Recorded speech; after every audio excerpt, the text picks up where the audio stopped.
Welcome back to Yang Daily. First off, a quick reminder that with the Yang Gang's over 200,000 active members, we could save over 600,000 hours per day for phone banking if they were all listeners.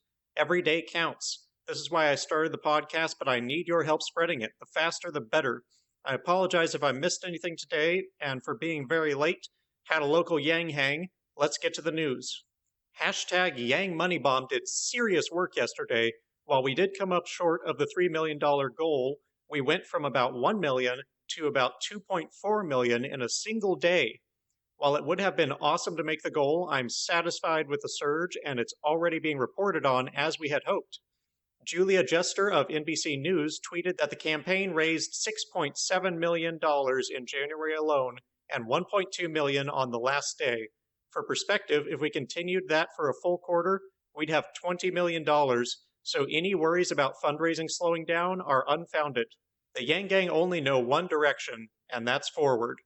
Huge thank you to everyone who donated to help make this happen, and also to our maxed out donors who got us this far.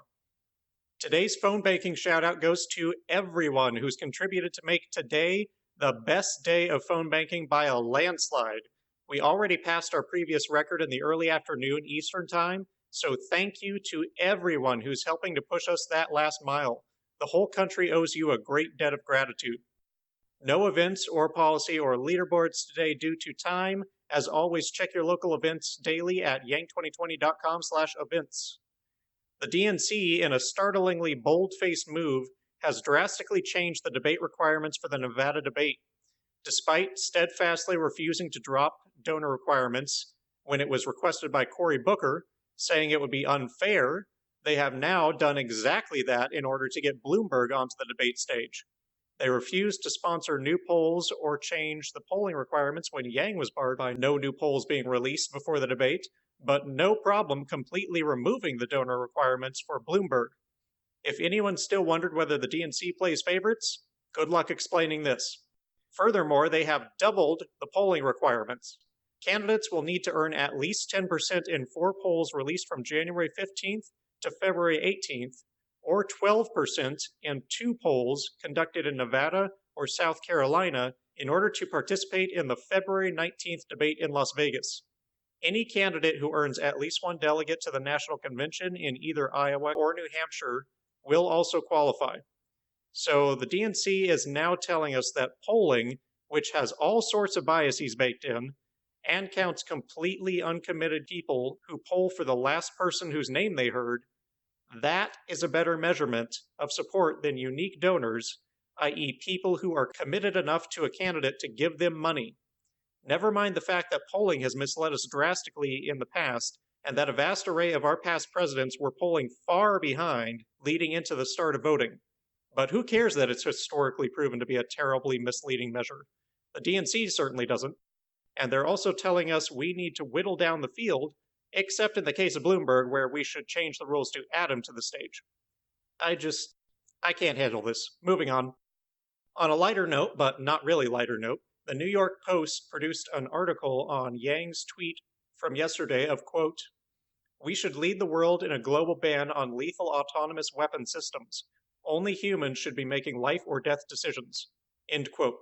The article pokes some light fun about Yang sharing the common fear of killer robots, but then also explains that this fear is very well founded in current military research and testing.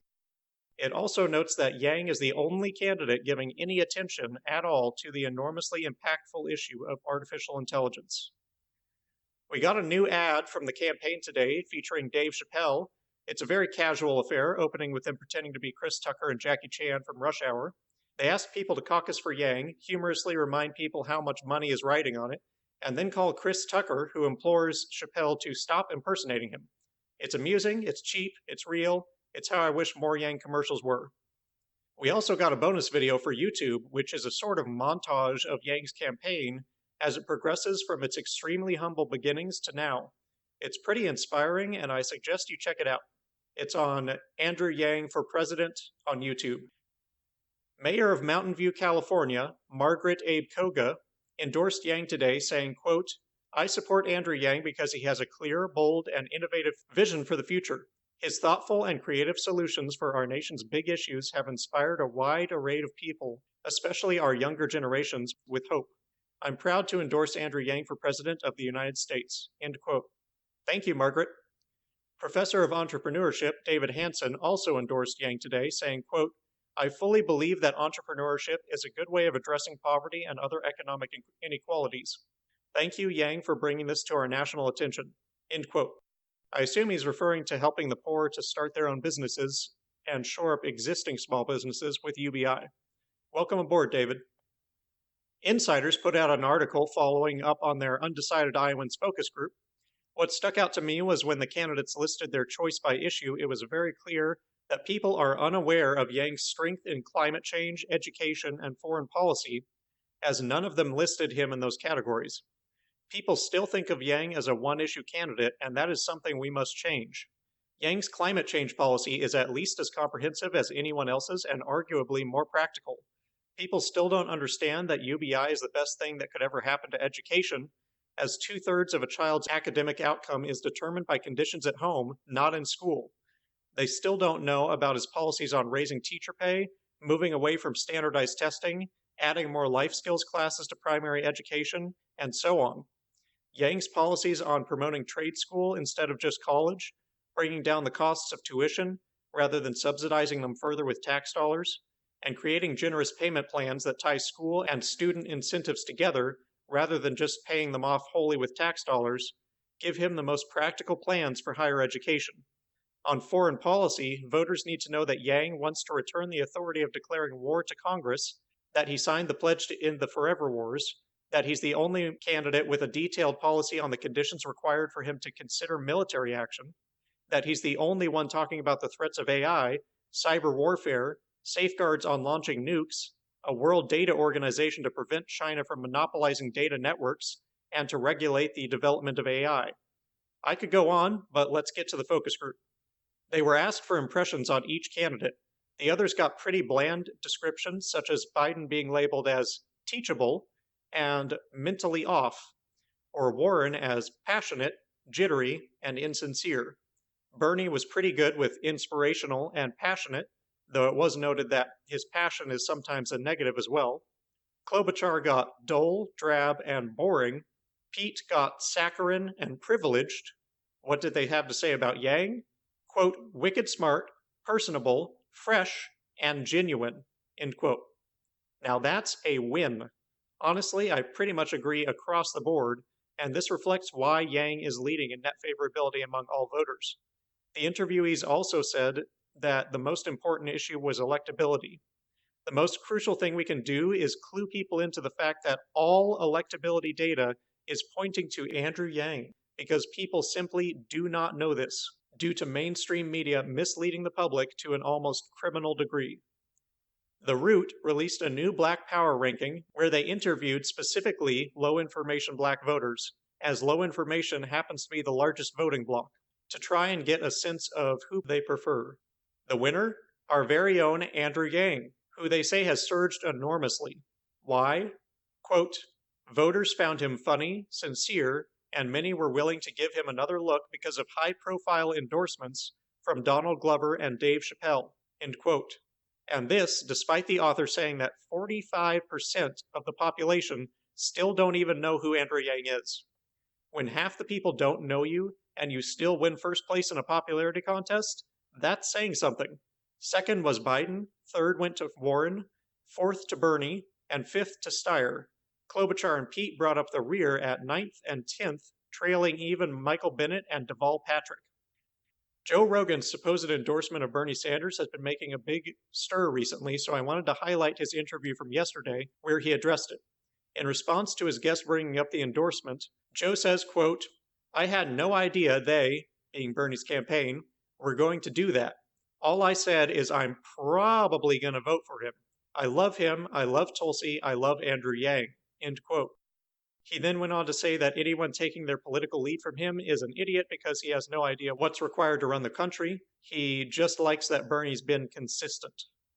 So just to clarify, Joe Rogan was not actually endorsing anyone, does not even have a strong preference among Bernie, Tulsi, and Yang. and hasn't deeply considered the impact of their policies. It was just an offhand remark. That said, the media's portrayal of Rogan over this is shameful. Regardless of who Rogan votes for, and regardless of whether he says some stupid stuff now and then, he is a man embodying the philosophy of every human being having equal value, of understanding instead of judging, in short, of humanity first. Respect to you, Joe. Our favorite UBI advocate, Scott Santens, attended his second mock caucus in Iowa last night. As you may recall, the first saw Biden fail to meet the 15% viability threshold in the first round, along with everyone but Warren, Bernie, Pete, and our very own Andrew Yang, with all four taking home 2 delegates. So what happened this time? In round 1, Biden again flunked out. Only Bernie, Warren, and yes indeed, Andrew Yang made it to the second round.